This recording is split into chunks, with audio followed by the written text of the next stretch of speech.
welcome back to my channel. I am so sorry, I know it has been absolutely ages, but I had a spur of the moment idea that I wanted to talk about, and it is the reason why I think I love the 1940s so much and what draws me to it so much, and that is the juxtaposition of the whole era.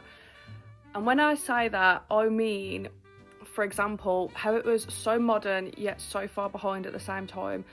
So many different contrasting things that were so normalised during the period.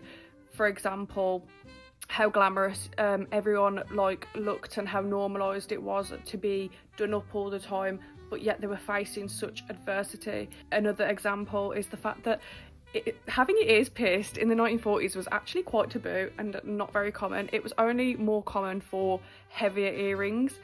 All the others were clip-ons, which to me is insane, because when you think about it, if you clip on an earring, say for example I clipped on a one clip-on earring here, but then put another earring in, just a normal regular pierced back earring, they'd look the same. The only difference is the fact that there is a hole, you know what I mean? But most people won't see the hole anyway because the earring's in it, which is just crazy to me. The nude stockings were very much a norm. Like, women could not be seen out and about with no stockings on until obviously the war happened and women were drawing their stockings on. But before that, nude stockings were very much taboo.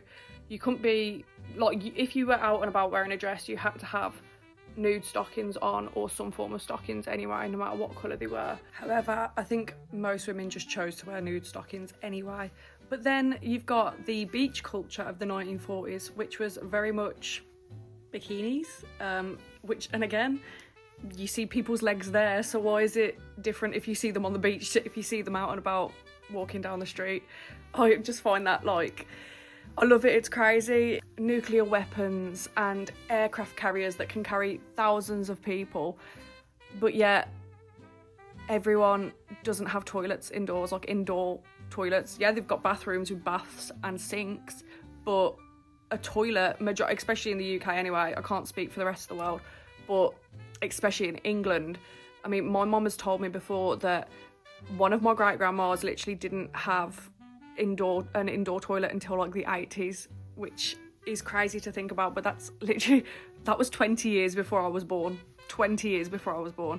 My mum was literally born in 76, and she remembers in her childhood there being an outdoor toilet at my great-grandma's. Both of my grandparents grew up their entire childhoods in houses that just didn't have indoor toilets. It was quite normalised, which to me is terrifying because I'm scared of spiders and all of that creepy crawly stuff, so you wouldn't catch me outside on the toilet. I think another point for me as well is the community of everything and the way everyone was a lot more involved with each other, but also that seemed to have meant that they couldn't be themselves as much, if that makes sense. So nowadays you see people literally wear whatever they want, whenever they want, do whatever they want. You don't have as much pressure society-wise to look a certain way and speak a certain way and all of that kind of stuff. But then also now it has made us, because we are like that, it is kind of isolated us a lot more. Not to mention obviously phones and technology. The juxtaposition is really one of the main things that draws me to it, and like I previously mentioned at the start, the whole beauty is your duty, looking good whilst also facing adversity is something I really like. Obviously, don't get me wrong, I know it's kind of got like sexist undertones, but I mean it for everyone. Just the fact that nowadays people have let themselves go so much. Like, I get that it's good having the fact that people can dress however they want and look however they want and stuff like that, but there's also like, at least look clean and presentable, you know what I mean? Like, it doesn't matter what style of clothes you wear, it doesn't matter if you're a mod, if you're a goth, if you wear vintage, if you were a chav, if you know what I mean, like, just look clean and presentable. That's all that I care about. Because I feel like we're just letting the side down. Like, I feel like when we go outside, like, it's so like rare that you actually see someone who, like, okay, good outfit, slay, like, okay girl, you did it, like, you came outside and you look good.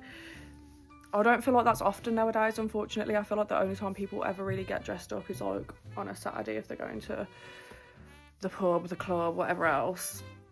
And it's just not cute. Like, I literally got dressed up like this to record a video, go to the library and wash my dishes.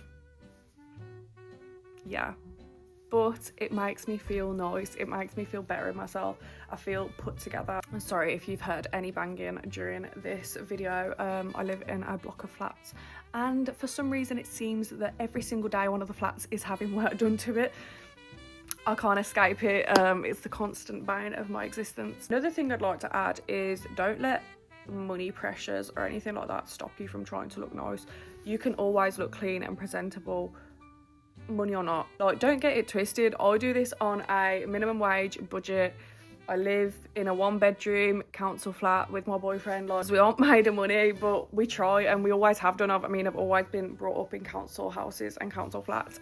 I think especially from like my grandparents, because they've also grew up in council estates. My mum, not so much. She's grew up in council estates, but she's not so much concerned about being like super like put together. Like, I think like the makeup and the hair and stuff has always been very much from my nan and my great nan, but they very much instilled it into us from a young age. You can always eat, you can always slay. Trust in yourself. All you've got to do is just colour coordinate, anything like that. Brush your hair, style your hair in the morning. You don't have to be spending money at all. I'm glad you've let me yap today. I just wanted to get that off my chest. I don't know what it was. Like, I've just been recently like really thinking about the juxtaposition and the contrast of the whole like decade of the 1940s. If you think of any more juxtapositions or contrasts, please let me know. From the 40s, of course. Let me know in the comments, and please like, subscribe, comments, anything really helps me out. Thank you so much for watching, and I'll see you next time.